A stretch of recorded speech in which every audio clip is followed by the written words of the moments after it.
vamos a estar abriendo nuestra Biblia y yo les invito a que la dejen allí abierta una vez más en el libro de Proverbios, ¿verdad?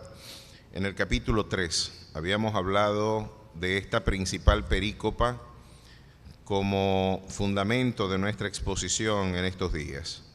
Tenemos un arduo trabajo y ha sido presentar desde una perspectiva, desde los valores de la cosmovisión cristiana, nuestra perspectiva de los conceptos financieros. ¿Cuáles son las perspectivas que la cosmovisión bíblica integra para una saludable perspectiva de la dimensión financiera y económica? Y esto ha sido, por lo que ustedes habrán podido notar, un extraordinario y formidable desafío, entre otras cosas porque gran parte del descrédito que la iglesia contemporánea hoy tiene es lamentablemente por el mal uso que se ha empleado de los conceptos financieros. Lamentablemente estos esfuerzos mercantilistas que hegemonizan gran parte de la experiencia pastoral y de la experiencia lamentablemente del púlpito contemporáneo, ha entendido el evangelio como un mercado, como una mercancía, y el producto litúrgico y el producto espiritual, el producto magisterial del púlpito ha sido interpretado como un auténtico objeto de marketing. Yo puedo de alguna manera utilizar la oración como un instrumento de canje. Ya yo les he reiterado a ustedes en muchas ocasiones como en Guatemala hubo un apóstol que dijo, bueno, si ustedes quieren una oración directamente del apóstol, tendrá que dar una ofrenda de más de $500. Si usted quiere una oración con los pastores, porque esto va en escala, ¿no?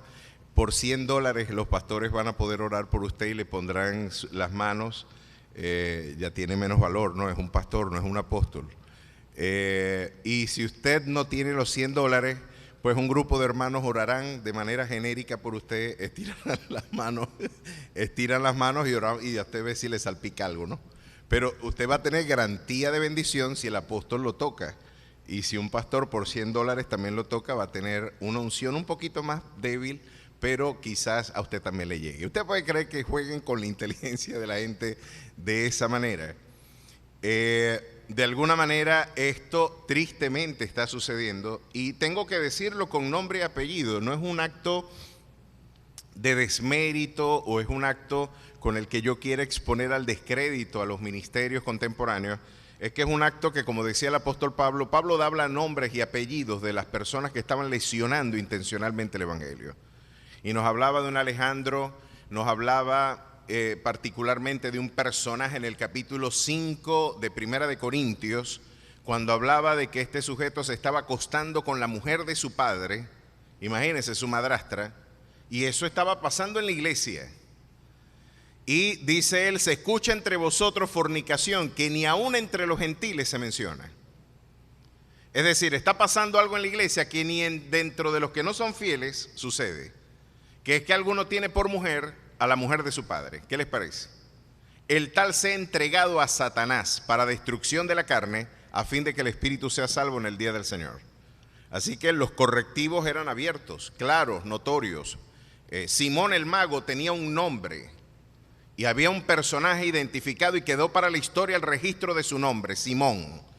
Este personaje le dio nombre a una transgresión y a un delito también, la simonía, que es el hecho de querer utilizar las verdades espirituales, el aparato litúrgico de la fe, como un instrumento de canje económico. La simonía, que fue uno de los grandes vicios del Vaticano, no solamente en la Edad Media, hay que decir que es uno de los grandes quebrantos de la Iglesia Universal.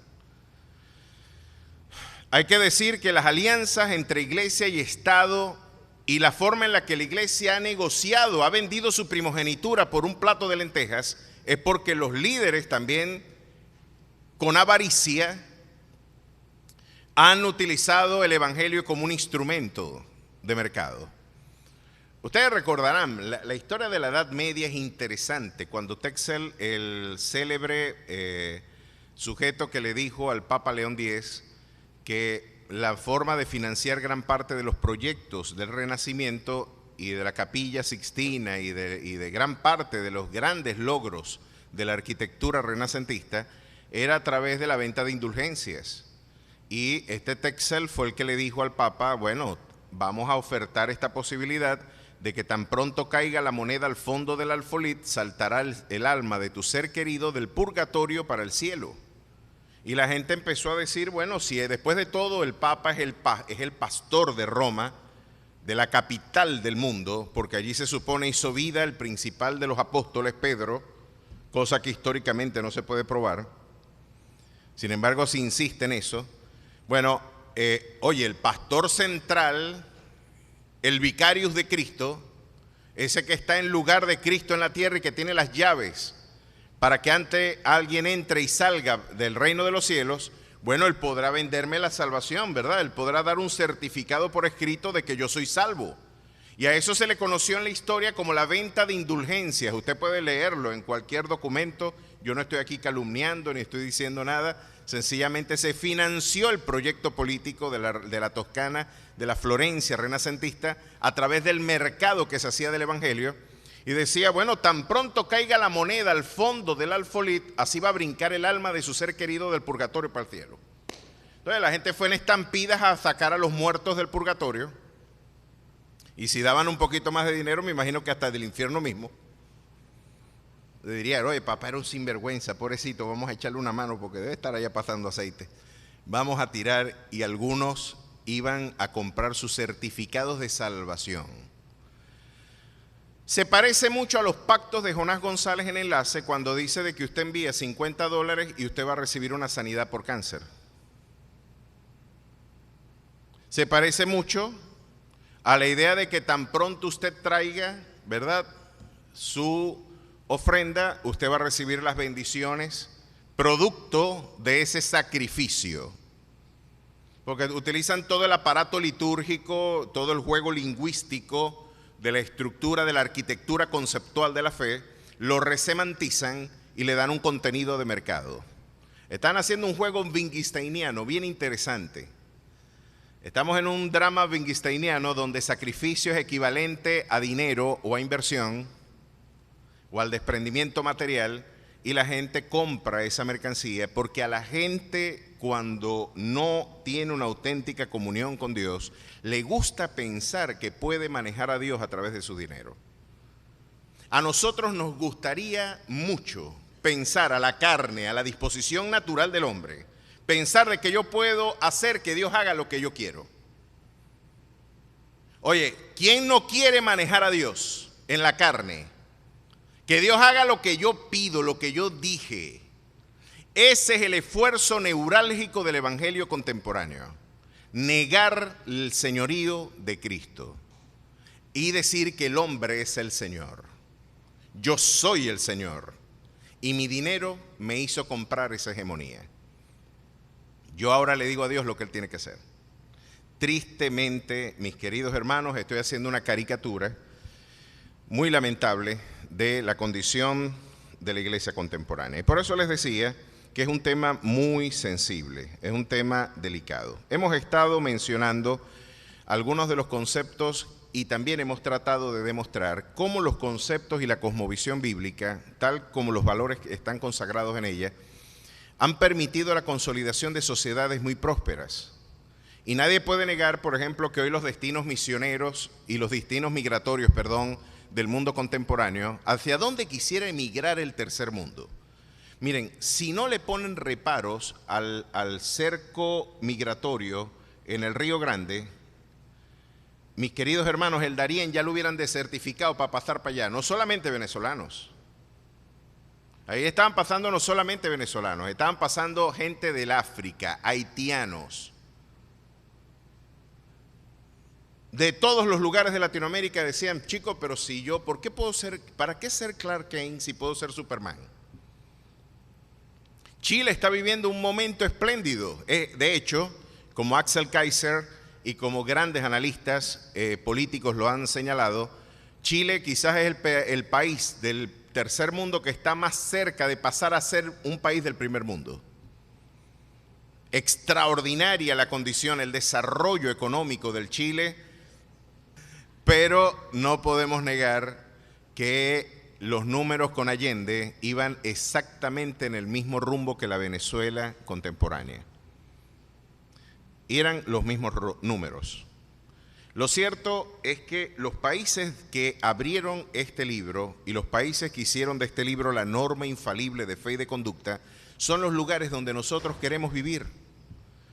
Los islámicos se quieren mudar para allá por la prosperidad, la libertad y el bienestar social que allá se respira, pero quieren imponer luego su cultura, para luego desertificar una vez más, y van a tener que incurrir nuestros pueblos y los llamados países del primer mundo. Ya Karl Popper decía, esta tolerancia irrestricta nos va a poner en peligro nuestras democracias. Noruega le dijo a una comunidad de islámicos que quería fundar una mezquita en Noruega, le dijeron, ¿cómo no? Usted va a tener la mezquita aquí cuando usted me permita hacer mi iglesia allá en Arabia Saudita. Pues dijeron que no.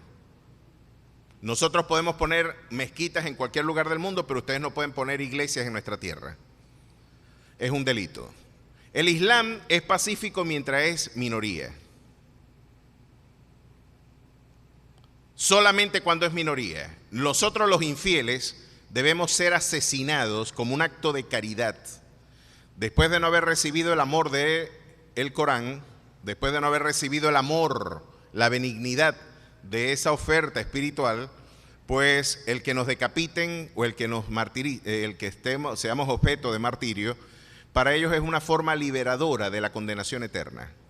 Así que cuando ellos decapitan a alguien, supuestamente en su fe, le están haciendo un favor a la persona que está muriendo. Es tremendo, ¿no? Pero esta es una espiritualidad que nos pondría una vez más, no en la Edad Media, yo pienso que en la era de las cavernas. Esa es la espiritualidad que está creciendo a un ritmo acelerado de 8.5% de crecimiento demográfico tienen en Europa, y como ellos mismos han vaticinado, el vientre de nuestras mujeres van a colonizar una vez más a Europa, y en menos de 2 décadas Europa va a tener una cartografía espiritual muy distinta a la cartografía progresista y liberal que hoy tiene el viejo continente. Vamos a tener, después de que en Europa las iglesias hoy son bares y execraron los valores del Evangelio, hoy vamos a tener una nueva oferta de resemantización cultural con el Islam, y vamos a tener un escenario muy distinto y nuestras libertades civiles se van a ver comprometidas. No sucedió lo mismo cuando este libro fue abierto. Cuando este libro fue abierto, la democracia se consolidó, los estados y el derecho a la propiedad privada se afirmó, la posibilidad del desarrollo económico y entender el trabajo como una fuente de dignificación personal y de crecimiento personal, los valores integrados del Evangelio en la Europa del Norte y en América del Norte son lo que hace tan atractivo que esas sociedades sean nuestros destinos migratorios. No es porque ellos son mejores que nosotros, como nos lo han vendido. En el siglo XIX nos vendieron esa idea, y en el siglo XX nosotros que tuvimos una formación eminentemente positivista, y por positivismo estoy hablando del pensamiento de Augusto Comte, en su libro El discurso del espíritu positivo, que por ahí por el 1838 se convirtió en uno de los referentes conceptuales de la academia latinoamericana. Aquí nuestra academia latinoamericana fue eminentemente positivista, mis queridos hermanos, y se nos dijo que la gente blanca era más inteligente que la gente de color oscuro, y que mientras más cerca esté del indígena, menos talento intelectual va a tener. Mientras más blanco sea, más brillante va a ser. Esa idea, aunque ustedes no lo crean, mucha gente la compró. Esa basura de idea. Esa no es una concepción bíblica. Esa es una concepción evolucionista, biologicista, que el siglo XIX vendió y que permitió una política de exterminio en la Argentina con Domingo Faustino Sarmiento. Vamos a exterminar a todas estas comunidades indígenas y vamos a llenar a la Argentina de barcos europeos, y por eso usted ve que un equipo de fútbol argentino, todos terminan en I, ¿verdad? Messi, y van a encontrarse a Batistuta, Di María, y todas esas expresiones, todos esos nombres italianos dicen lo que Facundo Cabral había dicho. Allá por el norte del Suramérica, en Venezuela vienen de los indígenas, de los negros, nosotros venimos de los barcos. Y se tenía la idea, vamos a blanquear la raza. Y uno ve el exótico al foráneo, debe ser de una raza superior. ¿Por qué? Esa concepción no es bíblica, es pagana, es infernal y es diabólica. El que discrimina a una persona por razón de su raza no puede ser cristiano ni afirmar llamarse cristiano. Cristo reunió al rojo, al amarillo, al negro, al blanco, al pálido y al morado, y los reunió a todos y dijo: todos ustedes son uno en Cristo Jesús. A su nombre sea la gloria. Escuche bien. Pero se tuvo en el siglo XIX la concepción evolucionista, esta concepción antropométrica de que el cráneo era equivalente al nivel de inteligencia de una persona, y que mientras más parecida fuera una persona, ¿verdad?, mientras más blanca fuera, parece que tenía mayores competencias genéticas. Eso es un disparate que hay que execrarlo. ¿Y sabe qué es lo peor? Que le dieron un estatus de apariencia pseudocientífica. La gente pensaba de que estaban hablando de ciencia. Oye, es que los científicos lo demostraron. Eso no demostraron nada, chicos. Eso es un prejuicio de la academia. Eso fue un prejuicio que nos lesionó profundamente. Gracias a Dios, no tanto en Latinoamérica, no teníamos una sociedad tan segregacionista, pero sí en los Estados Unidos y en otros lugares estas ideas adquirieron muchísimo arraigo. No, ellos no están mejor que nosotros por razones étnicas o de raza. No es porque son blanquitos y parecen ser más inteligentes, eso no tiene nada que ver con eso. Yo atribuyo, y esto es algo que estoy abrazando de las tesis de Max Weber, el sociólogo, el célebre sociólogo, en su libro La ética protestante y el espíritu del capitalismo. Yo creo con todo mi corazón que esos pueblos tienen ese esplendor es gracias a este documento. A que los valores de este libro terminaron instituyéndose como norma social. Que gran parte de ese esplendor social se debe a la forma en la que estos valores lograron tomar una incidencia dentro del tejido colectivo, económico y político. Esa es la auténtica razón del esplendor de esos pueblos, no es étnica. Son ideas, pero ideas que cuando vienen de Dios se pueden transformar en auténticas y formidables instrumentos de libertad. Y como lo diría Lutero, la gracia no niega la naturaleza, la multiplica o la potencia. Así que nos encontramos ante esa idea.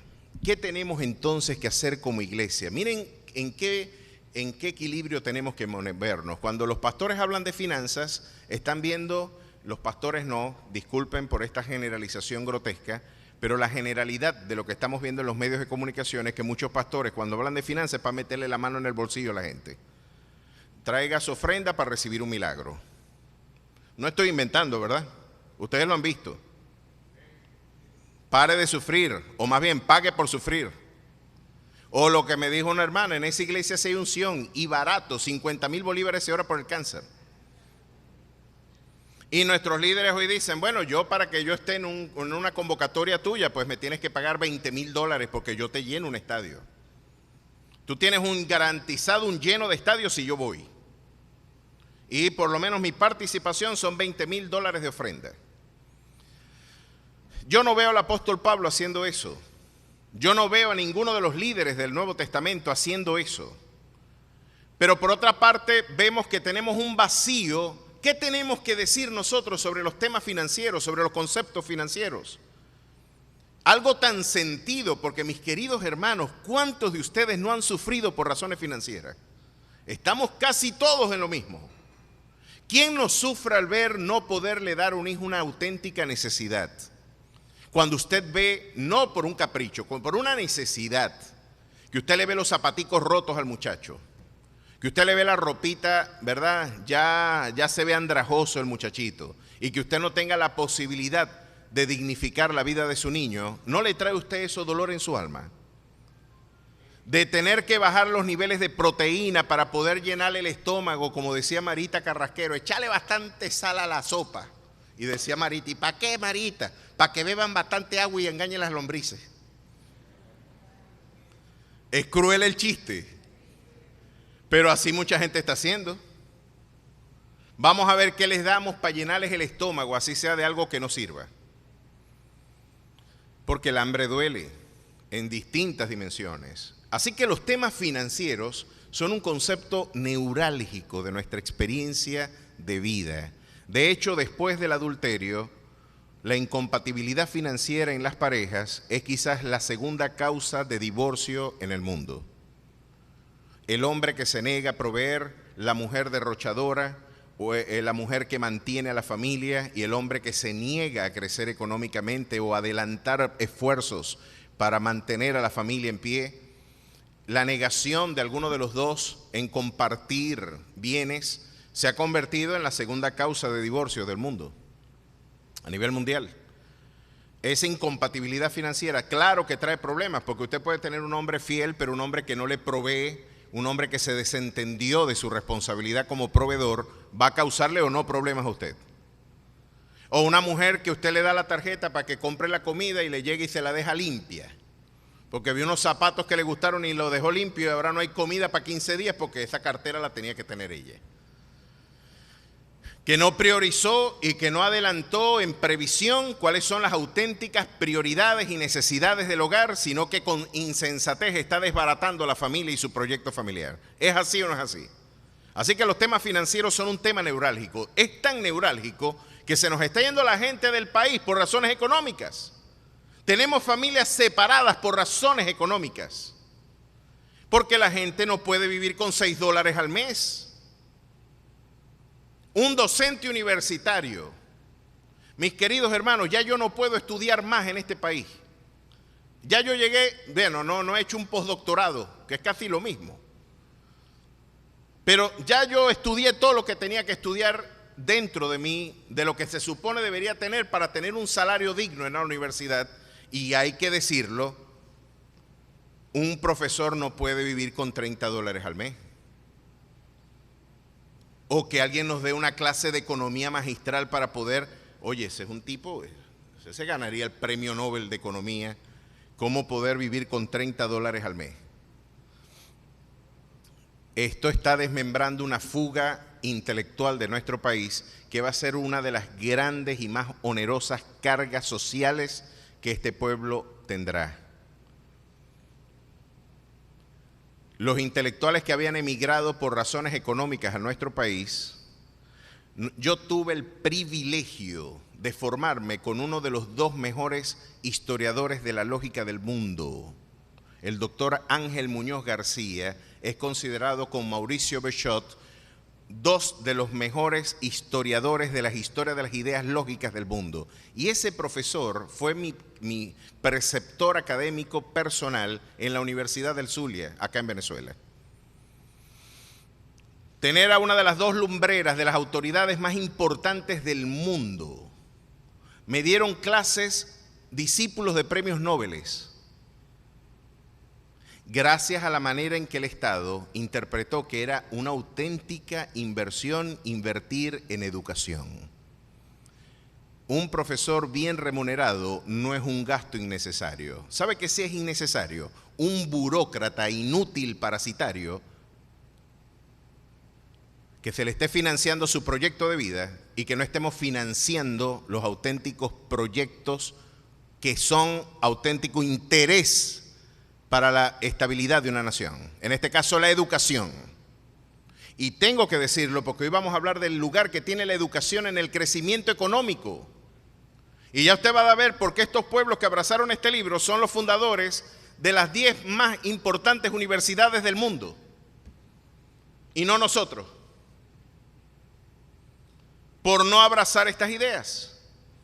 Vamos a ver cuáles son las implicaciones que este concepto tiene. Pero antes de eso, porque quizás usted se estará sumando a esta aproximación ahora, yo les he venido hablando de cuáles son algunos principios para el desarrollo económico, y esto desde una perspectiva bíblica, por supuesto, tratando de fundamentarla en la literatura bíblica, pero les tengo que confesar que esta es una aproximación que deriva de la experiencia de los pueblos reformados y puritanos, que son los que tuvieron mayor incidencia en la formación de estas comunidades de mayor esplendor económico mundial.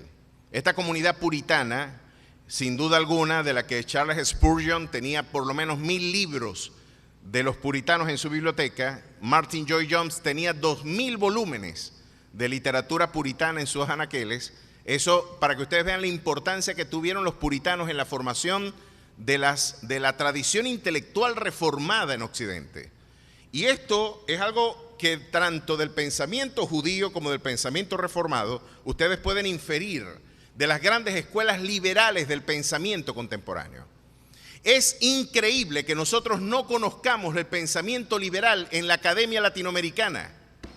Y esto es un acto deliberado, esto es un acto político de agresión a la libertad de conciencia académica, porque aquí no se habla de Hayek, aquí no hablamos de la escuela austríaca, aquí no hablamos de prácticamente ninguno de Rothbard, de los grandes teóricos del Estado liberal. Es un delito hablar de eso, entre otras cosas porque desmontaría el gran negocio de los políticos de Latinoamérica, que es hacer del Estado el centro hegemónico del poder económico. Lo que los teóricos liberales proponen como instrumento de prosperidad, esa desconcentración del poder en una instancia central, es algo que perfectamente se respalda a través del testimonio bíblico. Y hemos visto que esto nosotros no lo hemos estudiado, ni los economistas venezolanos. Usted ve en el pensum de estudio, está prohibido hablar de esa gente. Y en Argentina lo mismo. Y en casi todo el continente está prohibido hablar de economía liberal. No estoy hablando de neoliberalismo, esto es otra cosa. Pero la economía liberal clásica austríaca es prohibida en la mayor parte de las academias porque esta gente dio debates intelectuales en grandes universidades y triunfaron, humillando a los grandes detractores de la economía del mercado libre. Pero vamos a ver por qué. Bíblicamente hablando, se prospera de esta manera. Proverbios capítulo 3, verso 9 en adelante, dice así la palabra del Señor. Honra a Jehová con tus bienes y con las primicias de todos tus frutos, y serán llenos tus graneros con abundancia, y tus lagares rebosarán de mosto. Honrar a Dios con nuestros bienes fue el principio número 1 del cual nosotros estuvimos hablando. La gente que se niega a honrar a Dios con sus bienes es una persona que tendrá después dificultad en la organización administrativa del patrimonio y de sus bienes, por supuesto. Vamos a tener dificultades en el crecimiento económico si usted no honra a Dios a través de lo que Dios le ha dado. Y estuvimos viendo algo bien interesante. En la economía clásica, la propiedad o es del Estado o es del individuo. O los medios de producción son del Estado o los medios de producción están en el sector privado. Los dos bandos están en pelea, lo público y lo privado. Y Dios levanta la mano y dice, de ninguno de ustedes dos. De Jehová es la tierra y su plenitud, el mundo y los que en él habitan. Así que el kiosco, los cobres, la comida que se vende en él y la nómina también es mío. Porque tú no eres dueño ni de tu propia vida, ni del tiempo que vas a estar respirando, chico. Y esto nos hace a nosotros, si usted no es propietario, ¿usted qué es entonces? Mayordomo. Yo soy un administrador de la propiedad divina. Tengo instrumentos jurídicos que demuestran que esa es mi propiedad. Pero eso es un instrumento jurídico que Dios puede en cualquier momento cambiar de lugar, ¿sabe? Dios puede cambiar mi estabilidad económica de un día para otro. Yo puedo ser un hombre riquísimo hoy y un miserable mañana. ¿Usted cree que esto es retórica? Léase el libro de Job. ¿Había un hombre más próspero que Job en toda la tierra? No lo había. Y de un día para otro se convirtió en el hombre más miserable de su tiempo. Al punto que dice que la gente lo hacía de él un proverbio. Yo era un proverbio para los jóvenes de mi tiempo. Se burlaban de mí por lo ínfimo que había ya caído la condición de Job. El hombre ostentoso, opulento, el gran, incluso impulsador del desarrollo social de la era patriarcal, porque él dice que le preocupaba a la viuda, el huérfano, él tenía una profunda carga por el desvalido, pues de un día para otro quedó sin nada. Y ¿sabe qué? Un miserable preso que no tiene nada ni dónde caerse muerto, de un día para otro Dios lo puede hacer rico también. Si no, léase Segunda de Reyes, capítulo 7. Y usted va a ver, y ya vamos a detenernos ahí en unos minutos, cómo puede haber una transición en los mercados de un día para otro, cómo estas realidades pueden cambiar de manera sustancial. Esto bajo la tesis bíblica, la cosmovisión bíblica, mis queridos hermanos, es fundamental que yo he enfatizado demasiado este concepto y ahora puedo entender por qué decía R.S. Sproul, por qué decía Scofield, por qué John Piper y por qué el mismo Spurgeon decía cosas tan notables de la soberanía de Dios. La soberanía de Dios es la almohada sobre la que reposo yo en mis aflicciones. Porque yo estoy afirmando, cuando digo de que Dios es soberano, estoy quitando la mano de Maduro, estoy quitando la mano de Biden, estoy quitando la mano de Putin, estoy quitando la mano de los grandes jerarcas del mundo, de la OTAN, de la OEA, de la ONU, y estoy diciendo que los hilos de la historia no lo conducen los rostros del poder contemporáneo. Según la literatura bíblica, el que conduce los hilos de la historia es nada más y nada menos que el Rey de Reyes y Señor de Señores. Él es el alfa y Él es la omega. Él es el principio y Él es el fin. Y esto parece más la retórica de un pastor, pero esta concepción nosotros la conocemos en la historia de las ideas como una concepción providencialista de la historia. Nosotros con esta idea providencialista estamos diciendo de que la historia no está conducida por fuerzas irracionales, aleatorias, de que un principio irracional está detrás del comportamiento sociológico de los pueblos, sino que hay un proyecto racional, hay un alfa y hay un omega, hay una teleología, hay una racionalidad, hay un fin que justifica lo que está sucediendo ahora. Dios no está jugando a los dados con el universo, decía Einstein. ¿Y por qué esto pasó? ¿Por qué el tsunami? ¿Por qué esta prosperidad inusitada? ¿Por qué esta guerra? Bíblicamente hablando, nada de eso es una experiencia fortuita. Dios levanta la mano y dice: yo soy el artífice aún del quebranto humano. ¿Quién será aquel que diga que sucedió algo que el Señor no mandó? De la boca del Altísimo no sale lo bueno y lo malo. Se tocará la trompeta en la ciudad y no se alborotará el pueblo. ¿Habrá algún mal en la ciudad del cual Jehová no haya hecho? O miren cómo un asesor cultural, político, social y espiritual de los grandes monarcas de la historia, entre ellos Daniel le dijo a Nabucodonosor algo que usted debe recordar siempre. Acompáñame al libro del profeta Daniel. Interesante. Capítulo 2, verso 21 del libro del profeta Daniel. Daniel está diciendo al líder, miren, ¿saben cómo Nabucodonosor se hacía llamar a sí mismo? Rey de Reyes. Esto no le gusta, el hombre cruje los dientes cuando le dicen que el que manda es Dios. No nos gusta escuchar que las decisiones las toma Dios. Quiero ser yo el que las toma, quiero ser yo el que las determina, quiero ser yo el que le diga a Dios lo que Él tiene que hacer.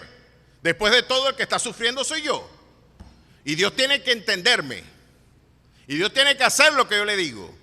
Ese es el gran esfuerzo de la espiritualidad contemporánea. Pero Daniel le dijo: déjate de estupideces, chico, y mira lo que en realidad está sucediendo. Capítulo 2, verso 20 y 21. Y Daniel habló y dijo: sea bendito el nombre de Dios de los siglos en siglos, porque suyos son el poder y la sabiduría. Él muda los tiempos y las edades, quita reyes y pone reyes, da la sabiduría a los sabios y la ciencia a los entendidos. Él revela lo profundo y lo escondido, conoce a los que están en tinieblas y con Él mora la luz. A mí me trae mucho consuelo saber que Él es el que muda los tiempos y cambia las edades. El que quita reyes y pone reyes. Porque aún la ira del hombre alabará a Dios. Y el tema de nuestra exposición hoy no es la soberanía de Dios y las implicaciones que esta soberanía tiene en el orden social y político. Ya eso hemos hablado en otras ocasiones. Pero hoy quiero reafirmar la idea de que el que honra a Dios con sus bienes le está dando honra al que conduce los hilos de la historia, al que afirma la Escritura que abre puertas que nadie puede cerrar. Esas oportunidades de trabajo que a ustedes les parecían inusitadas, el que las abrió fue Dios. Y esas oportunidades que se cierran y que nunca se abren, las cierra Dios también. Así que la mejor viveza, porque miren, como decía Cantinflas, ahora estamos mejor que antes, porque antes estábamos fregados, pero no lo sabíamos. Ahora estamos fregados, pero ya lo sabemos. Por eso digo que estábamos mejor que antes, porque antes estaba todo machucado, pero no sabía que estaba machucado. Ahora yo por lo menos tengo conciencia de que estoy machucado y me tengo que desmachucar. ¿Saben qué es triste? La condición del hombre que piensa que no necesita a Dios. Estás machucado y todavía no te has dado cuenta que estás machucado. Estás tan mal que ni siquiera sabes que estás mal. Es tan serio tu deterioro que al igual que la lepra que le sustrae la sensibilidad a quien la padece, se te están cayendo los miembros y no te das cuenta. Estás tan mal que no sabes que estás mal. Y lamentablemente, Daniel le tuvo que decir esto a Nabucodonosor: tú crees que tú eres el que mandas, pero te voy a enseñar una canción que me enseñó una mujer en 1 Samuel capítulo 2. Miren lo que esta canción nos enseña, mis queridos hermanos, y por qué es tan importante tener presente la soberanía de Dios dentro de los conceptos financieros. Por esta razón, Ana sabía cantar muy bien. A mí me encanta la música y creo que podemos entender muy bien a un pueblo por la música que ese pueblo canta. Ya John Piper decía, bueno, tú quieres conocer a una iglesia, mira qué es lo que la iglesia canta. Si usted tiene una iglesia que cante arrebato, ya uno sabe por dónde van las doctrinas de esa iglesia. Porque esa es una canción que rivaliza con la idea de la soberanía de Dios.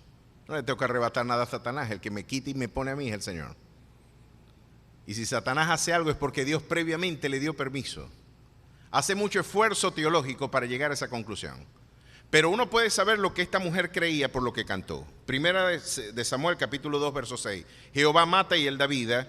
Él hace descender al Seol y hace subir. Jehová empobrece y él enriquece. Yo podría decirles a ustedes que nosotros podemos por sentido común decir, Dios me enriqueció y Satanás me empobreció. ¿Verdad que sí? Eso es lo que nuestro sentido común dice. A mí me enriqueció el Señor, pero me empobreció Satanás. ¿Quién se le ocurre atribuirle a Dios el empobrecimiento? A Dios mismo. Jehová empobrece y él enriquece, abate y enaltece. Y antes de que usted ore por mí, porque yo estoy seguro que ahora sí se preocupó, usted dirá, ¿y cómo usted va a decir que Dios empobrece? No es que no lo digo yo, estoy leyendo la Biblia. Le quiero decir de que Dios es tan soberano que llega hasta donde tú no quieres que Él llegue. Dios es tan soberano, más soberano de lo que nuestra teología quiere admitir. Y está diciendo, no, es que Satanás te empobreció porque yo le di permiso. Si no, leas el libro de Job otra vez. Jehová empobrece, abate y enaltece. Y le está diciendo a Nabucodonosor, ¿tú crees que el que está tomando las decisiones económicas, políticas, sociales, eres tú? ¿Tú crees que tú debes pensar como pensaban los positivistas de antes? Saben que los políticos sufren de una enfermedad, por acá debe estar Yarixa o algún psiquiatra que pueda confirmar esta idea. Es una enfermedad muy propia de los jerarcas y de los hombres que están vinculados al poder. Se llama megalomanía. Es la concepción de que yo debo ser un sujeto providencial, que debo tener algo distinto al resto de la gente. Yo debo ser alguien superior, una entidad, y por eso los grandes emperadores se consideraban dioses encarnados. Cuando usted hablaba con un faraón, el faraón quería, yo no soy hombre, yo soy un dios humanado. Y por eso Jerjes, cuando ustedes ven en la película 300 que sangró, eso sin duda alguna era más de la película que de la historia. Pero cuando ustedes vieron a Leónidas hiriendo a Jerjes y Jerjes entró en pánico, lo que él no se esperaba era que podía sangrar como el resto de la gente, porque él era divino. Hay una enfermedad que tienen los que, porque la soberbia, mi querido hermano, es una enfermedad tan fea que usted se le infla el pecho cuando le dan en la espalda. Y la soberbia es tan peligrosa que convierte a los ángeles en demonios. Cuando usted le va bien es cuando más peligro espiritual usted tiene. Cuando prosperamos, cuando el negocio triunfa, cuando las cosas van bien, usted tiene mucho peligro espiritual, porque usted de inmediato, nuestra naturaleza corrupta interpreta que usted fue el artífice de ese triunfo y le da el crédito a su naturaleza. Debo ser yo muy inteligente, debo ser muy sabio, debo ser muy distinto al resto de los mortales miserables que no tienen lo que yo tengo.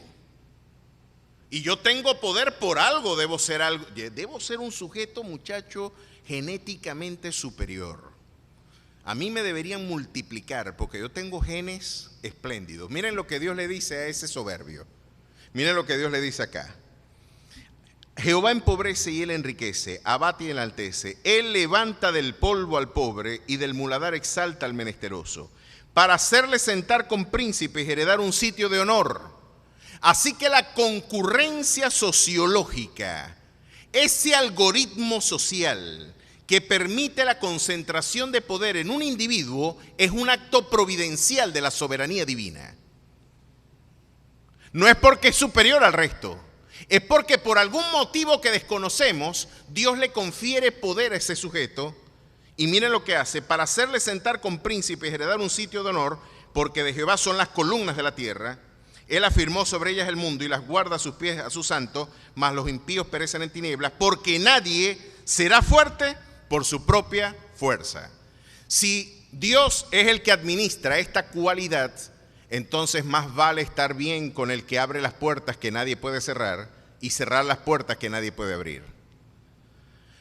Lo que Dios está diciendo aquí en pocas palabras es que Nabucodonosor fue Nabucodonosor porque Dios eligió al más bajo de los hombres para ponerlo en un sitio de honor, para que la gloria y la excelencia no sea del hombre, sino del Dios que confiere el poder. A su nombre sea la gloria. Y esto nos demuestra entonces que debemos honrar a Dios con los bienes, porque después de todo, usted como mayordomo de la propiedad divina, porque lo que usted tiene es de Dios, usted le quiere dar el uso que Dios quiere que esos patrimonios tengan. Yo no estoy, después de todo, si Él me dice que yo haga esto, yo lo que estoy haciendo es lo que Él exactamente haría si fuera la primera, digamos, Él me entrega eso, vamos a ver qué vas a hacer, vamos a ver qué tanta obediencia tienes tú, qué tanta confianza tienes en mí y no en el dinero, porque la causa y la provisión de lo que tú tienes no es tu dinero, soy yo. Vamos a ver qué tanto fetichismo tienes tú con ese instrumento de canje comercial que es el dinero y cuánta confianza tienes en mí. Así que honre a Dios con sus bienes, más le vale, porque Él es el que conduce los hilos de la historia. Él es el que abate y Él es el que enaltece, Él es el que enriquece y también el que empobrece. Esta variable ni Keynes, ni Hayek, ni Rothbard la han tenido presente. Ni los Chicago Boys con Milton Friedman la han tenido presente.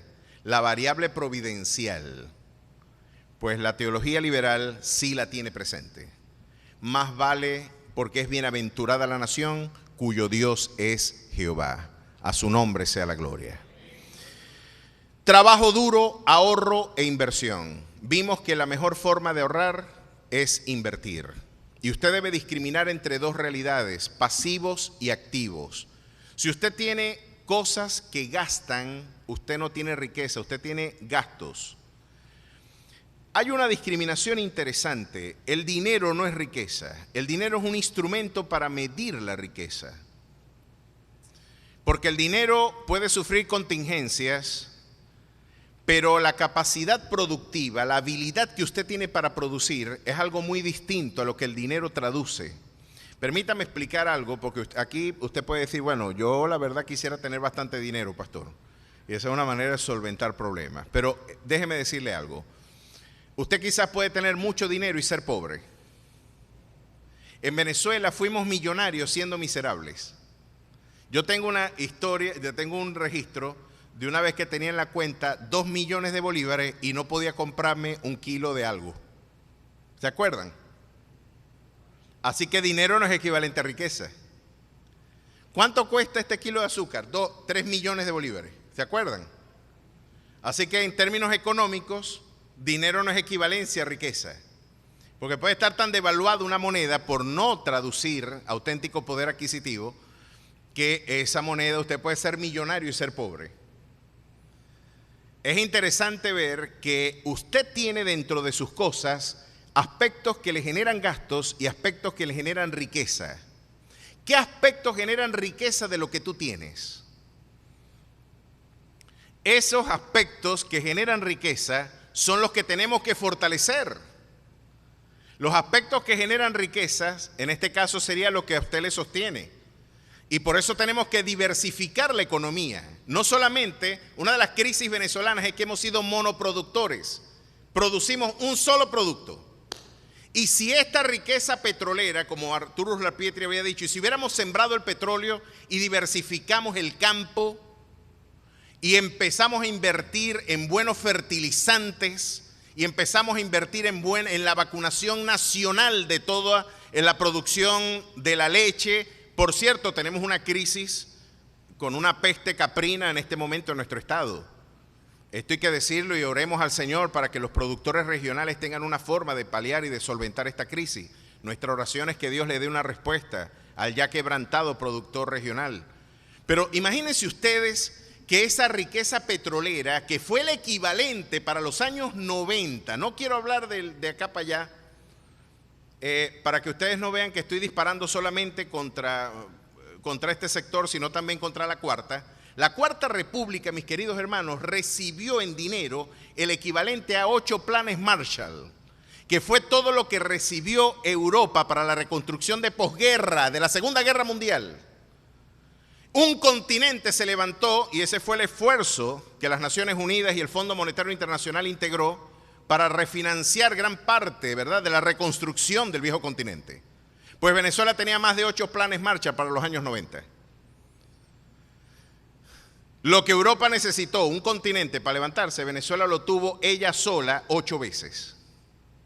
Aquí el problema no es de riquezas, no es de ingresos, es de la administración de lo que tenemos.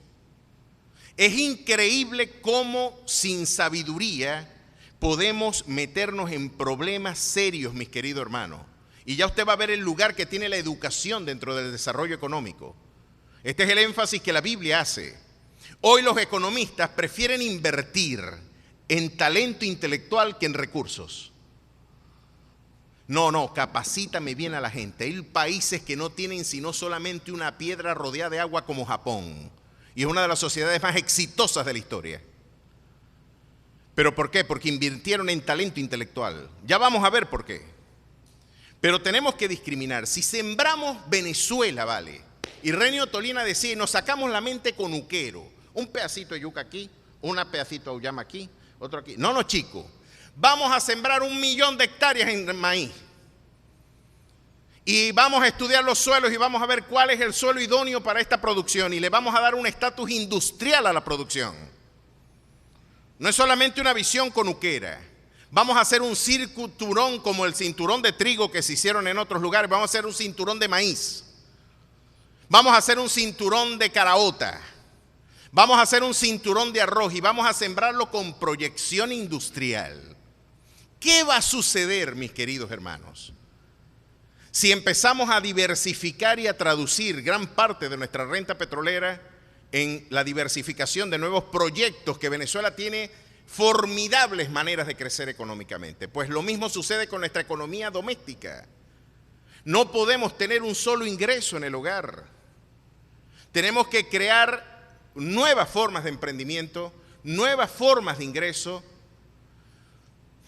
que le permitan a usted. La mejor manera de fracasar es que usted sea un asalariado. Está garantizado. Y usted va a resentir que el Estado no hizo por usted y que este patrono no le pagó. Sea usted el propietario de su propio emprendimiento. Por eso es tan importante las libertades civiles en una sociedad, para que la propiedad privada se respete y mi emprendimiento tenga garantías jurídicas de que no va a ser enajenada por la arbitrariedad de algunos sectores. Porque esto le va a garantizar prosperidad a aquellos que emprenden de manera, lo que la Biblia dice categóricamente, y ya lo habíamos dicho, el trabajo duro, el ahorro y la inversión, y tener su propio negocio. En Primera de Tesalonicenses 4:11 nos lo demuestra. Esta evolución del pensamiento económico del Nuevo Testamento, porque ustedes pudieron ver cómo la economía del Nuevo Testamento transicionó de una economía de comunas en la iglesia primitiva, porque mis queridos hermanos, la comuna de la iglesia de Jerusalén fracasó como proyecto. Esa iglesia después quedó de que otras iglesias tenían que buscar ofrendas para mantener a los hermanos en Jerusalén. ¿Cuál fue la transición que luego hace la iglesia? Pues esta fue la transición, y es la que Pablo recomienda a los tesalonicenses en 1 Tesalonicenses 4:11. Y que procuréis tener tranquilidad. Yo quiero detenerme allí, porque la paz es el contexto de la prosperidad. Por eso, mis queridos hermanos, necesitamos garantías jurídicas para el emprendimiento, para tener paz, para tener la tranquilidad de que no se van a meter con lo mío. Thomas Hobbes, en su libro El Leviatán, le decía: el Estado lo que justifica su existencia es que garantice la preservación de la integridad de la comunidad. Es un leviatán, es un monstruo a la que le hemos delegado la soberanía nacional. Pero lo que le da legitimidad a este poder, que para él era un poder totalitario, es que ellos tengan el cuidado de que no nos matemos entre nosotros, porque somos hombres para con los hombres mismos, y que el Estado tenga la facultad de controlar la violencia entre nosotros mismos. Necesitamos paz para prosperar, necesitamos estabilidad, necesitamos tranquilidad. Y miren lo que dice Pablo: y que procuréis tener tranquilidad y ocuparos en vuestros negocios. Tenían negocio la iglesia primitiva. Tenían sus propios negocios. Y yo les estuve hablando de la matriz filológica de negocio. Viene del latín nec, no, y otium, ocio. Un negocio es no ocio. Alguien que no tiene ocio. Porque no hay nada peor en la literatura bíblica que el ocio. La Biblia dice que el que no quiere trabajar, que tampoco coma.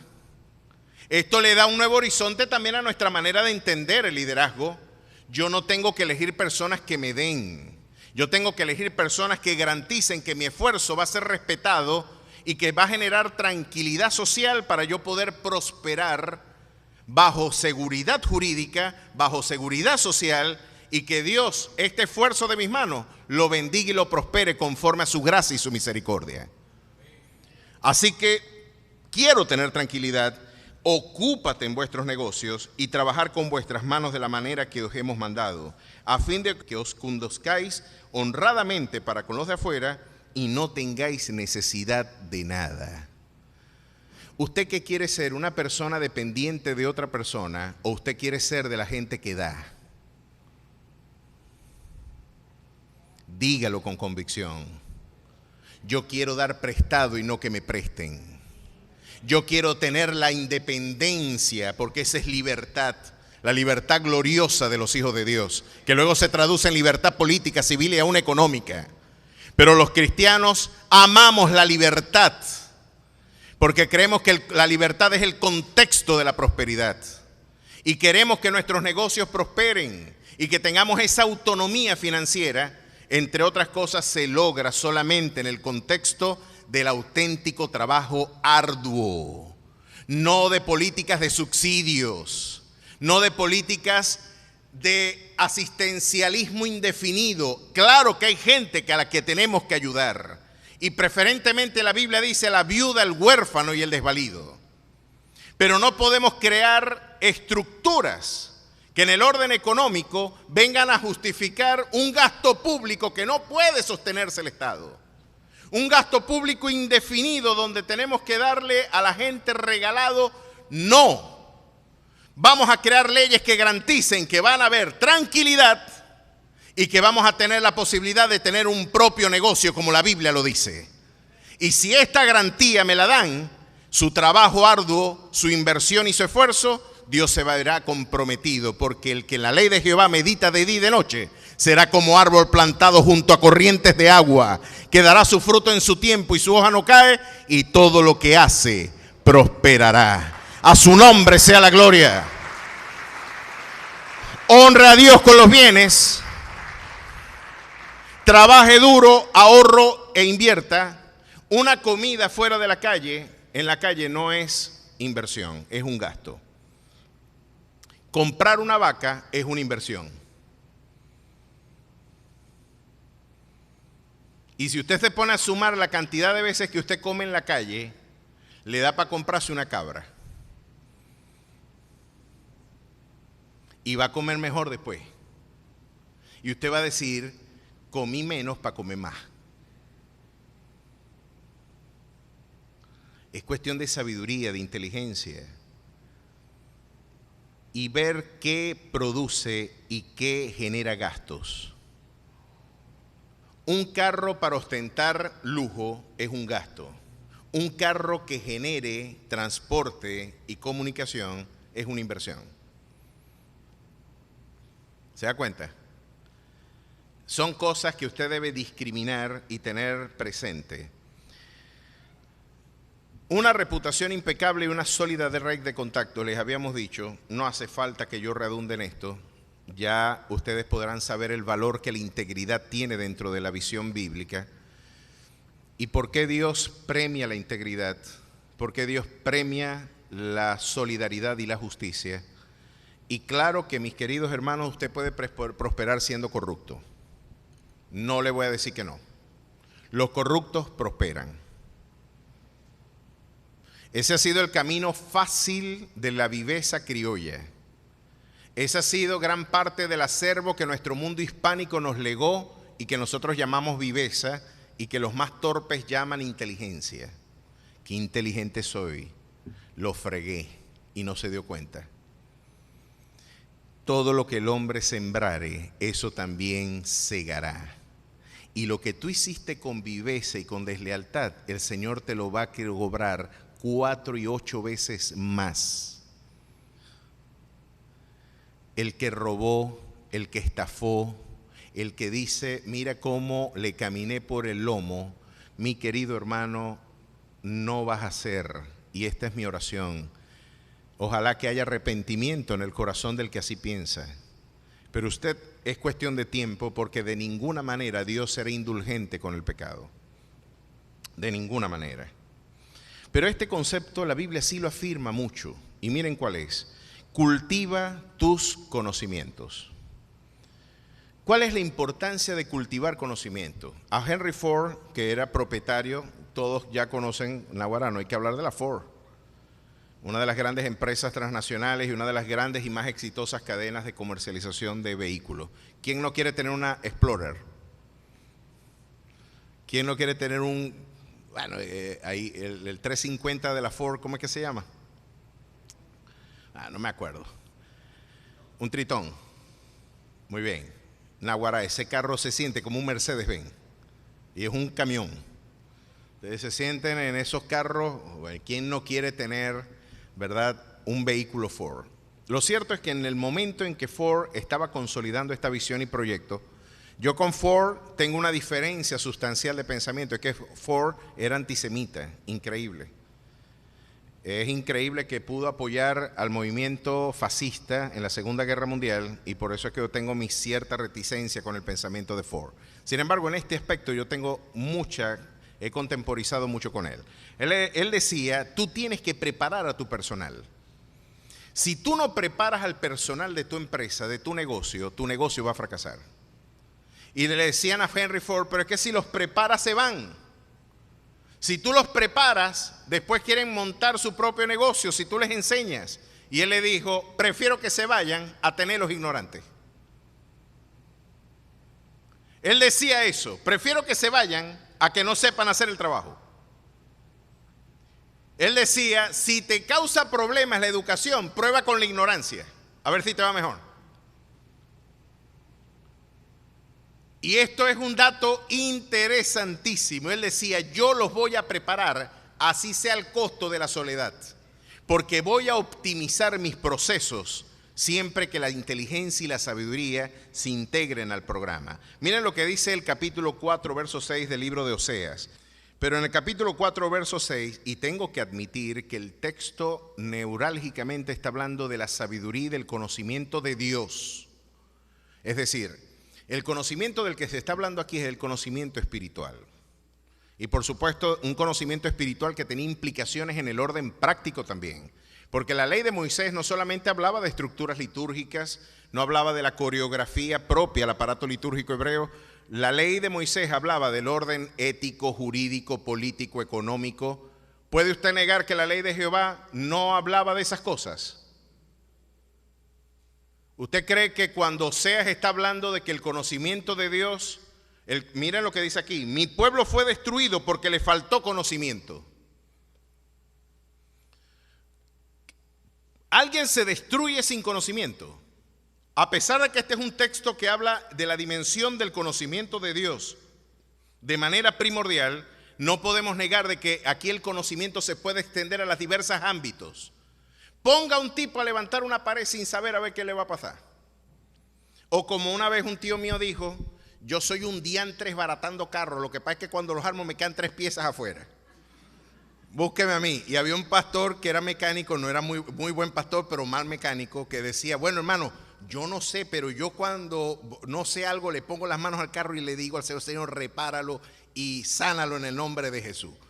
Yo decía, claro que la oración eficaz del justo puede mucho, pero eso no implica que tú vas a ser una persona vaga para estudiar y que no vas a estudiar el comportamiento del vehículo. Usted le dice, ay, ¿cómo lo reparaste? Bueno, le impuse las manos. Amén, Dios puede hacerlo, pero Dios no es alcahueta de las sinvergüenzuras tampoco, ni de la parálisis en términos laborales, de la negligencia, de ninguna manera puedes entenderlo así. El conocimiento es necesario y tienes que esforzarte en aprender. Un médico, sin duda alguna, puede recibir de manera intuitiva, inmediata, todo el conocimiento de las ciencias médicas de parte de Dios. Pero a Dios no le complace eso.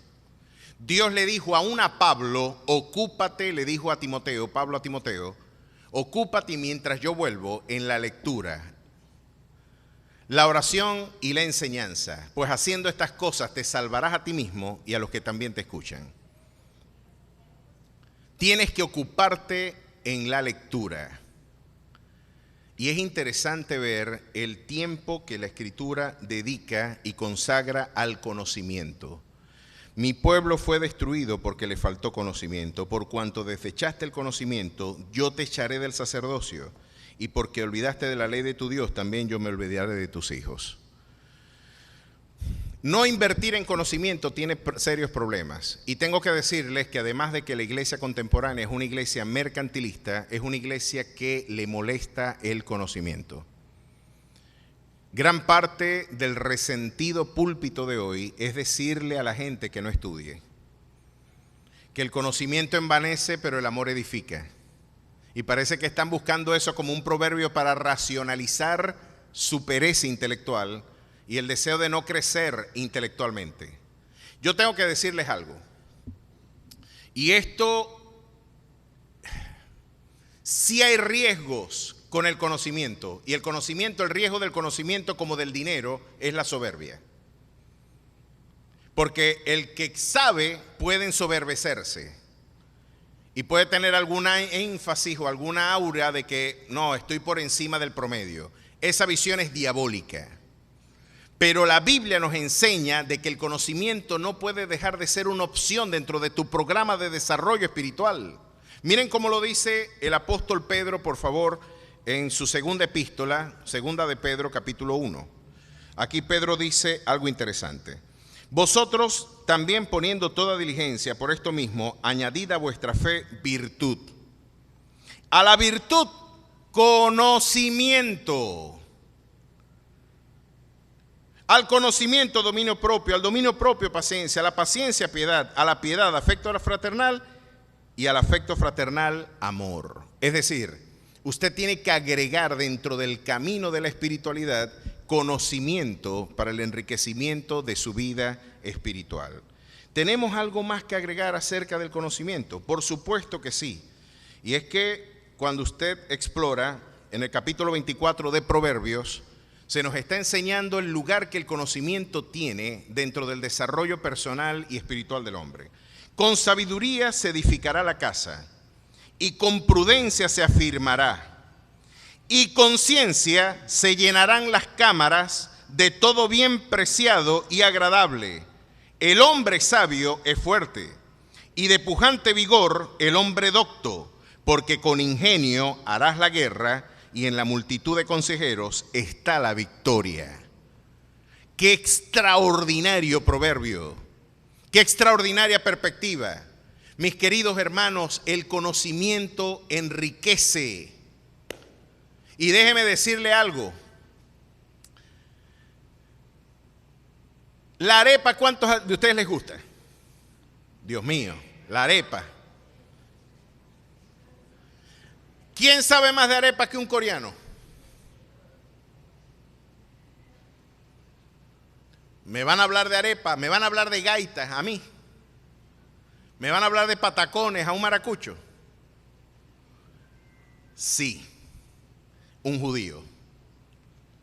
Y les dijo, ustedes gastan mucho tiempo pilando el maíz, moliendo el maíz.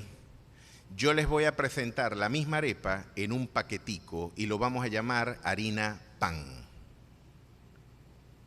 Y voy a enseñarte cómo el conocimiento de los procesos industriales va a enriquecer y sistematizar tu vida al punto de que no le vas a echar de menos algunos de los procesos que antes hacías. ¿Se dan cuenta cómo el conocimiento sí enriquece? ¿Quién ganó más dinero? ¿El que molía el maíz o el que nos puso y hacía la arepita para venderla? ¿O el que nos puso las arepas en un paquete, en una harina precocida y nos dijo, aquí está solamente de echarle agua y de ponerla en el budare? ¿Es eso un agregado o no en términos de conocimiento? ¿Hay un enriquecimiento en el proceso, sí o no? Lo mismo sucede en cada esfera de tu vida también. Hay un enriquecimiento, por ejemplo, alguien diría, ¿para qué me sirve esto que estoy estudiando yo en bachillerato? Biología. ¿Qué voy a hacer yo con biología? Y usted empieza a subestimar un poco de estudios y de cosas que usted dice, esto es estupidez. Hay una palabra para eso que no puedo decirlo acá. Esto es pura porquería, no sirve para nada, esto no me va a servir en el mañana. No te va a servir en el mañana porque tú quieres ser más, uno más dentro del proceso del engranaje y no quieres ser un auténtico productor de ideas. Eso no te dice nada a ti porque tu visión es convertirte en uno más dentro del aparato del proceso. Pero si tú vas a la microbiología, si tú te pones a investigar detrás en un laboratorio y te pones a estudiar esos protozoarios y las conductas de los patógenos y te pones a investigar allí, vas a descubrir vacunas, vas a descubrir formas de hacer más productivo el campo y eso que para algunos era una estupidez va a traducirse en millones de recursos económicos porque vas a impedir hambrunas, vas a impedir pestes y vas a impedir que todo el aparato productivo se caiga porque le faltó conocimiento al productor. Porque vas a tener una vacuna que le va a dar una respuesta a una crisis que nadie sabe qué hacer. Mis queridos hermanos, si usted quiere invertir, y miren lo que los pueblos del primer mundo, los pueblos reformados entendieron. ¿Dónde están las universidades de mayor éxito del mundo? Lo voy a decir acá, a pesar de que esto se puede entender como fascista o pitiyanqui o como ustedes quieran. Pero Harvard, Yale, Princeton, el MIT y Oxford son los lugares donde nosotros quisiéramos que nuestros hijos estudiaran.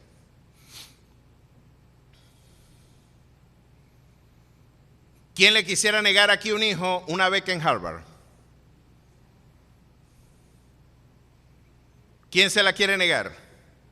Naguará, es posible, pero solamente por prejuicios, no porque usted esté pensando en el valor agregado que eso tiene para su hijo. ¿Usted quiere formarse con los constructores de teorías y de ideas o quiere que a su hijo lo formen otras personas que están tratando de interpretar lo que aquellos dijeron? Así es la cadena.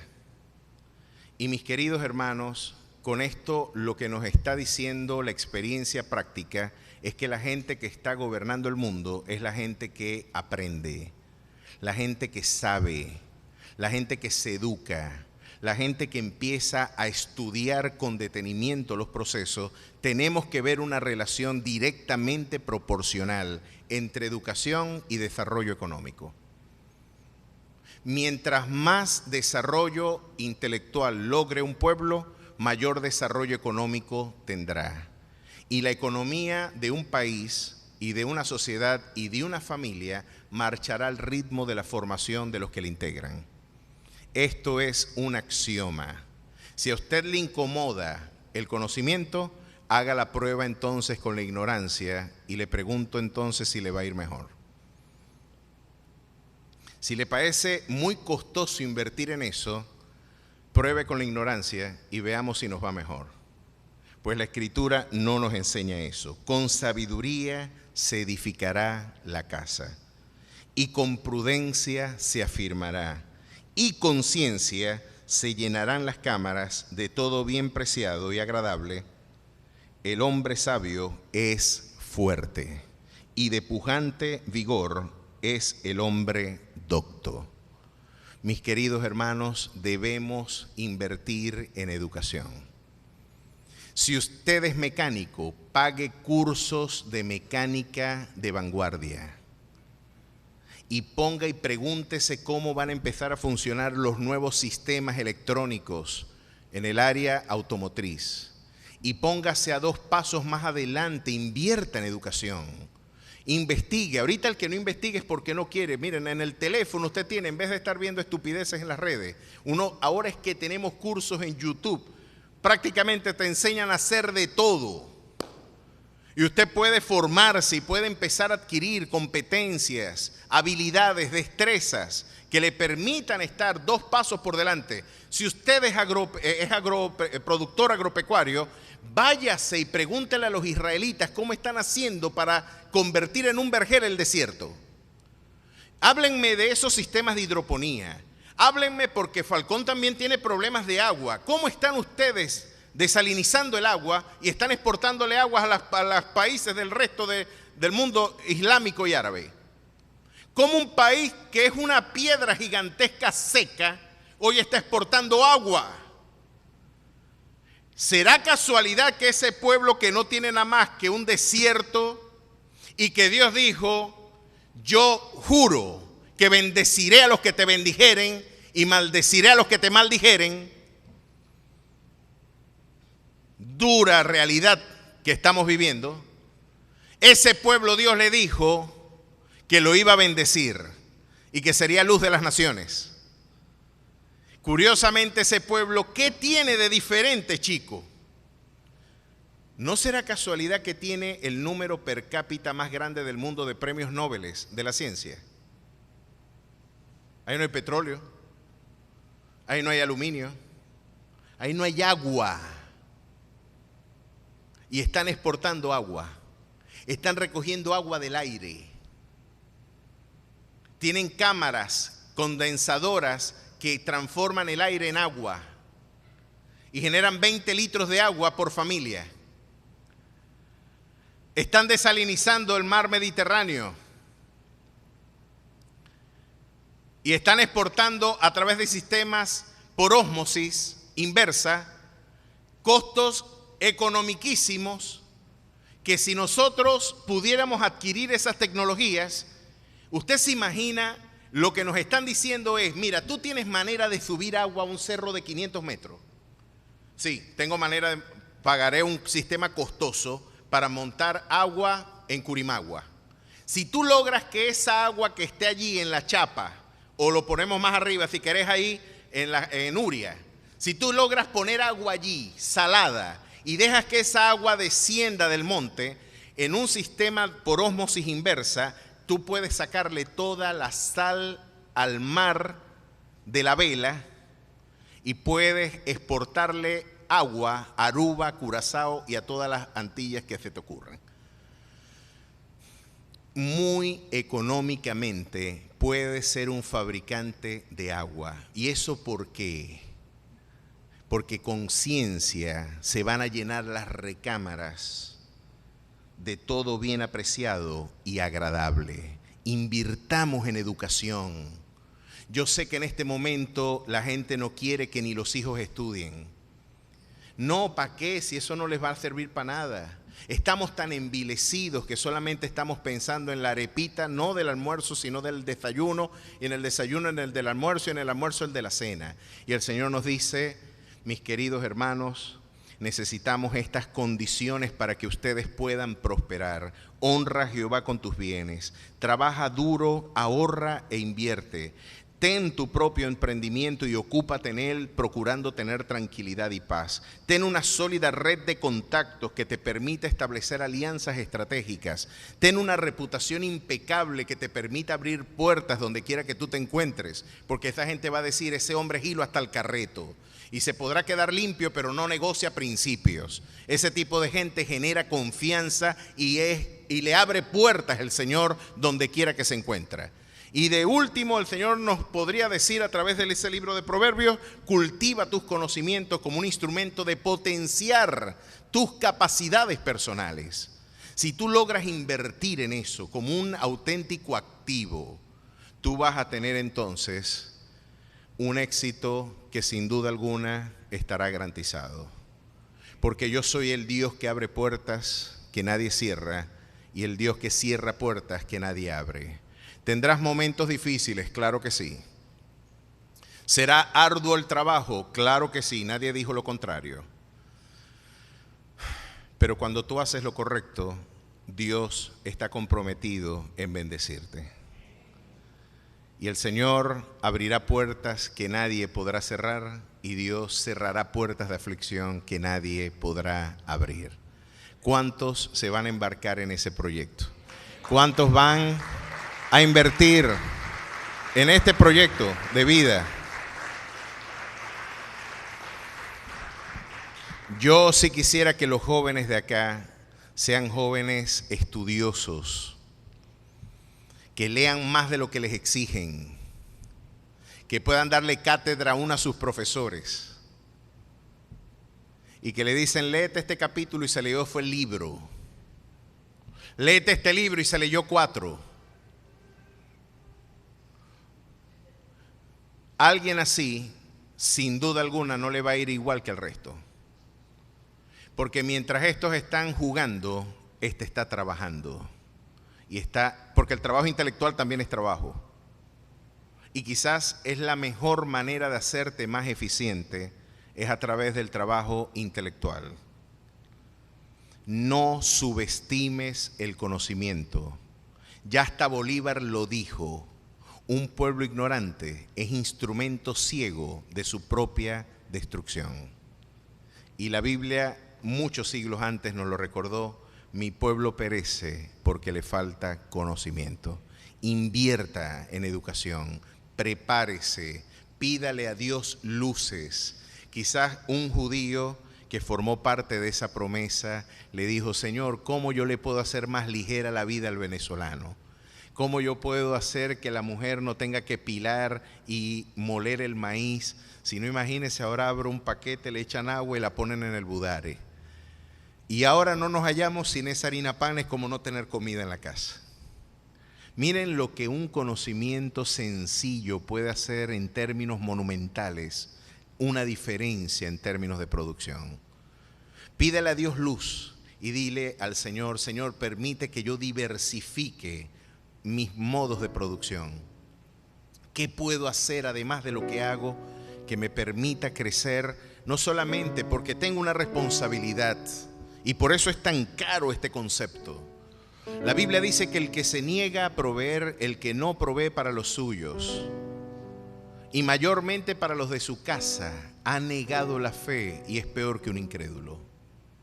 Así que yo puedo negar la fe no solamente negando este libro, yo puedo negar la fe negándome a producir para el sostenimiento y provisión de mi familia. Miren qué delicado es esto. Pues necesito entonces luz, necesito dirección, necesito tener tranquilidad para ocuparme en el negocio, en lo que Dios quiere, que yo quiere que me consagre, para yo poder también ayudar a la viuda, al huérfano y al menesteroso, y poder yo ser un factor de bendición, poder ser bendecido para poder bendecir. No es a través de un sistema fácil, decreta, declara y hazte próspero, trae ofrenda para acá. No, aquí la palabra clave es trabajo y dirección divina. Necesitamos tu sabiduría, necesitamos que nos hables, necesitamos que nos des luz. ¿Qué quieres que yo haga? ¿Hacia dónde me puedo dirigir? Y usted verá cómo Dios multiplicará la labor de sus manos. Póngase de pie y brinde el mejor de sus aplausos al Dios que le va a traer bendición en este 2023. Que 2023 sea una bendición para nuestras vidas. Aquí les dejo algunas ideas, algunos proyectos y concepciones que usted podría empezar a hacer. Matricúlese en un curso de alguna actividad que a usted le llame la atención y aprenda a hacerlo. Aprenda un nuevo curso. Si usted quiere aprender carpintería, haga un buen curso de carpintería y conviértase en el mejor carpintero. Compita con usted mismo y trate de buscar la excelencia, no compitiendo con los demás, porque la Biblia dice que nada hagamos por contienda o por vanagloria, antes bien estimando a los demás como superiores a mí mismo. Con la única persona que tengo que competir es conmigo mismo, y que cada día yo me encuentre siendo mejor de lo que he sido hasta ahora. Aprenda una nueva competencia. Tengo que decirles que España vive del 80% de su economía es a través del turismo. ¿Qué le parece si usted se convierte en un promotor turístico y aprende a presentar el rostro hermoso del Estado Falcón, y usted puede convertirse en el asesor de viajes programados de personas del extranjero para que conozcan su nación y para que también puedan a través de usted conocer al Evangelio del Reino, a nuestro Rey y Salvador Jesucristo? Los que tienen otro idioma pueden convertirse en perfectos directores de un programa de ese tipo para poder aglutinar. Recuerdo que mi profesor de filosofía política dijo: yo voy a dejar la universidad porque me estoy trayendo italianos. Él era italiano. En agosto me traje a mi familia completa, los puse a dormir. ¿Ustedes creen que esa gente quiere dormir en un 5 estrellas? Ellos lo tienen mejores allá. Los puse a dormir en un chinchorro pegados de un cují y dicen: lloramos cuando nos acordamos de esa noche. Veíamos las estrellas y yo quiero ir a Venezuela otra vez y quiero comerme lo que comí allá, bañarme en esas playas. Y dijo: yo voy a dejar la universidad porque me fue 1000 veces mejor en ese agosto que lo que me fue en 6 meses de trabajo universitario. Ahí usted tiene formas, dígale a Dios que le diga. Si usted tiene una peluquería, si usted tiene una empresa, si usted es productor, la manera más fácil de hacer crecer su negocio es poniéndose de rodillas y diciéndole: esto no es mío, Señor, esto es tuyo. Yo soy mayordomo. Hasta ahora yo lo he dirigido como si yo fuera el propietario. Yo quiero que tú me digas qué hacer con lo tuyo. ¿Qué debo hacer? ¿Qué decisiones tomar? Y espere que Dios le hable para que usted tome las mejores decisiones, porque usted es las decisiones que usted tomó en su ayer. Hoy somos el producto de nuestras decisiones. Y para decidir bien usted necesita sabiduría. Pídala a Dios, el que la da abundantemente y sin reproche, porque Él le complace esa oración cuando le piden por sabiduría. ¿Cuántos la van a pedir hoy? Oremos al Padre y vamos a pedirle a nuestro Rey que sea dirigiendo nuestras vidas. Aplauda fuerte si lo va a hacer, pues. Y esperemos que nuestro Dios nos abra provisión y bendición. Dios y Padre Celestial, gracias por este precioso día. Gracias por tu dulce palabra, porque es útil, porque nos habla no solamente en el ámbito, Dios, especulativo, en el ámbito, Dios, contemplativo. Oh Dios, tu sabiduría es práctica, Señor. Tú nos hablas en nuestro día a día, en nuestro acontecer cotidiano, en nuestra necesidad más sentida, Señor. Tú conoces las luchas de tu pueblo. Tú conoces la necesidad que afronta tu pueblo, Dios, en el orden económico, el desafío de llevar el pan a la mesa, oh Dios maravilloso, pero al igual que José, queremos tener la sabiduría que tú le brindaste a él en tiempos de crisis, para que en tiempos de escasez, aún Egipto pudo prosperar bajo su gestión. Danos la sabiduría, con eso nos basta, Señor. Danos tu palabra y tu dirección. No necesitamos el concurso de otra realidad distinta que no seas tú. Tú eres el Dios que conduce los hilos de la historia. Tú eres el que muda los tiempos, cambia los tiempos y muda las edades. Tú eres el que quita reyes y pone reyes. Tuyo es el reino, el poder y la gloria por los siglos de los siglos. A ti damos la gloria, la alabanza y la honra. Por eso queremos invocar tu auxilio en este momento, para que tú seas abriendo puertas de prosperidad y de bendición a tu pueblo. Bendice a tu iglesia. Bendice, oh Dios, al Padre, oh Dios, que quizás hoy desesperado necesita provisión para llevar pan a la mesa, Señor. Tú nos enseñaste a clamar, no solamente, oh Dios, porque nuestros pecados fueren perdonados, así como también perdonamos a quienes nos ofenden. Nos has enseñado, oh Dios, a no caer en tentación, a pedir para no caer en ella. Pero también nos enseñaste a pedirte por el pan nuestro de cada día. Hoy yo pido por ese pan cotidiano que ellos necesitan, para no verse envilecidos, porque la opresión entontece al sabio, dice tu palabra. Yo ruego de que tú seas trayendo libertad, tranquilidad y paz al emprendimiento, a los negocios de tu iglesia, de tu familia, de tus hijos, oh Dios. Y por causa nuestra esta nación sea bendecida para la gloria y la honra de tu precioso nombre. Bendice nuestra amada Venezuela.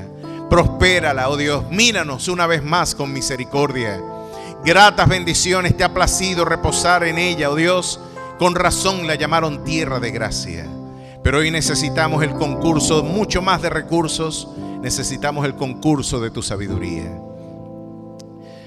No nos sirven de nada los recursos si tu dirección no está presente. Necesitamos tu dirección. Necesitamos el concurso de tu gracia. Háblanos y sin duda alguna seremos vivificados. En ti esperamos. Prospera la labor de las manos de tu iglesia, oh Dios, de tus hijos. Multiplícales, que no falte nada en sus despensas. Que seas tú multiplicando sus fuerzas. Que seas llenando sus despensas, sus graneros de toda suerte de bien. Bendíceles, que en ti esperamos y en ti confiamos, y atribuiremos y daremos toda la gloria al artífice de nuestra victoria. En Cristo Jesús, gracias te damos, mi Rey. Amén y amén. Aplauda fuerte la grandeza de su Dios. Oremos, trabajemos y esperemos en Él. Que Dios me les bendiga. Vamos a despedirnos con alegría.